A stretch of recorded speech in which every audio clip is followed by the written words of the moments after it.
நதிகள்ல எப்பொழுதுமே நீர் நிறைஞ்சிருக்கணுமா? அப்படின்னா பனைமரத்த அங்க வளருங்க. தமிழ் சேனல் நண்பர்களே வணக்கம். உலகத்துல முதல் முறையா தோன்றிய தாவரம்னு வரலாறு பனைமரத்த சொல்றது. தமிழக அரசோட மரம் கூட பனைமரம்தான். பனைமரத்தோட சிறப்புகளை பற்றி சிலப்பதிகாரம், தொல்காப்பியம் போன்ற நூல்களோட திருக்குறளும் ரொம்ப விளக்கமா சொல்றது. 30 அடி உயரம் வரை வளரக்கூடிய இந்த பனைமரம் கடுமையான வறட்சி காலத்திலையும் தானாகவே வளரக்கூடியது. 60 வருஷம் வளரக்கூடிய பனை மரத்தோட வேர் முதல் நுனி வர நமக்கு பயனுள்ளதாகவே இருக்கு. மிக நீளமான உறுதியான இதனுடைய சல்லி வேர் மண் அரிப்பை தடுக்கக்கூடிய இயற்கையான அரணாக இருக்கு. கடும் புயலை கூட தாங்கி நிற்கக்கூடிய வீடுகளை நம் முன்னோர்கள் பனை ஓலையால தான் முடைஞ்சாங்க.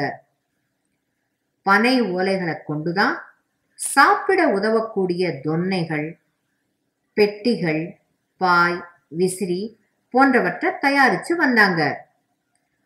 பனை ஓலையில வைக்கப்படும் பொருள்கள் எளிதில் கெடுவதில்லை. விளையாட்டு பொருட்களை செய்ய பயன்படுத்துவதோடு தடுப்பு சட்டி செய்யவும் கயிறு திரிக்கவும் இதை பயன்படுத்தலாம். வெயில் காலங்கள்ல சிறந்த குளிர்பானமாக கிடைக்கக்கூடிய அதிக விட்டமின் நீர்ச்சத்து நிறைந்ததான ஜெல்லி போன்ற நொங்க யாரும் மறக்கவே முடியாது. பனை மரத்திலேந்து கிடைக்கக்கூடிய பதநீரை காய்ச்சி பனை வெல்லம், அதாவது சிறந்த மருத்துவ குணம் நிறைந்த கருப்பட்டி தயாரிக்கப்படுகிறது. இது மட்டுமல்ல நண்பர்களே, இந்த பனை ஓலையை தான் நம்ம முன்னோர்கள் எழுத்து பணிகளுக்கும் பயன்படுத்தியிருக்காங்க. அதுதான் ஓலைச்சுவடிகள். பூமியோட கற்பக விருட்சமாக கருதப்படக்கூடிய இந்த பனை மரத்திலேந்து பயனுள்ள பல பொருட்களும் உணவுகளும் நமக்கு தொடர்ந்து கிடைச்சுக்கிட்டே இருக்கு. இது எல்லாத்தையும் விட மிக முக்கியமான ஒரு பயன் இருக்கு தெரியுமா நண்பர்களே? பனை மரம் நதி நீர்நிலைகள் வறண்டு போகாம இருக்க ரொம்ப ரொம்ப உதவியா இருக்கு. அது என்னன்னு பார்க்கலாமா? நாம பஸ், கார், ரயில்ல போகும்போது பல இடங்கள்ல பனைமரம் இருக்கிறத பார்த்திருப்போம். அதுலயும் குறிப்பா நதி, குளத்துக்கு பக்கத்துல பனைமரம் இருக்கிறத நம்ம பார்க்க முடியும். ஏன் நம்ம முன்னோர்கள் இவ்வளவு பனைமரம் வளர்த்திருக்காங்கன்னு யோசிச்சு பார்த்தீங்களா? பல்லாயிரம் வருஷத்துக்கு முன்னாடியிலேந்தே நம்மளுடைய முன்னோர்கள் நீர் மேலாண்மையில சிறந்து விளங்கினாங்க. நம்ம முன்னோர்கள் தங்களுடைய சந்ததிகள் நல்லா வாழணும், அவங்க பயன் பெறணும் அப்படிங்கிறதுக்காக பல இடங்கள்ல பல குளங்களை வெட்டினாங்க.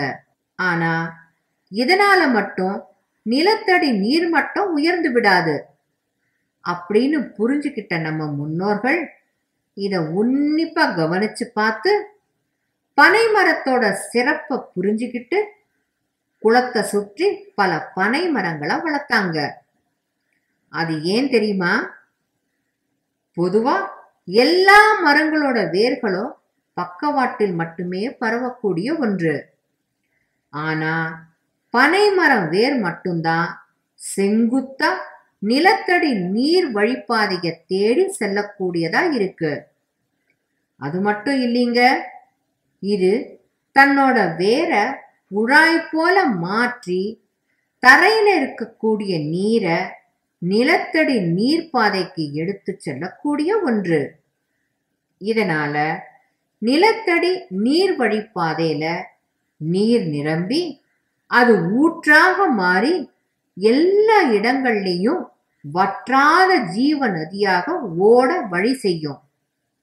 நம்ம முன்னோர்கள் எவ்வளவு முன் யோசனையோட பனை மரங்களை வளர்த்திருக்காங்கன்னு பாத்தீங்களா? பனை மரங்களை வெட்ட வெட்ட ஒவ்வொரு நதியா வறண்டு கொண்டே வருங்கிறது நிச்சயமான ஒரு உண்மை. நதி நீர்நிலைகளை காப்பாற்ற இந்த பனை மரத்தை வெட்டுவதை தவிர்க்கணும். பசுமை தூய்மை அமைப்பு அப்படிங்கிற அமைப்பு பனை மரங்களை பாதுகாக்க விழிப்புணர்வு பிரச்சாரங்களை செய்து வராங்க. அவங்களோட கைகோத்து நாமும் அட்லீஸ்ட் நீர்நிலைகளை காப்பாற்ற முயற்சி செய்யலாமே. இந்த பகுதி பிடிச்சிருந்தா லைக் பண்ணுங்க. இது போல பல பகுதிகளை பார்க்க சேனலுக்கு சப்ஸ்கிரைப் பண்ணுங்க.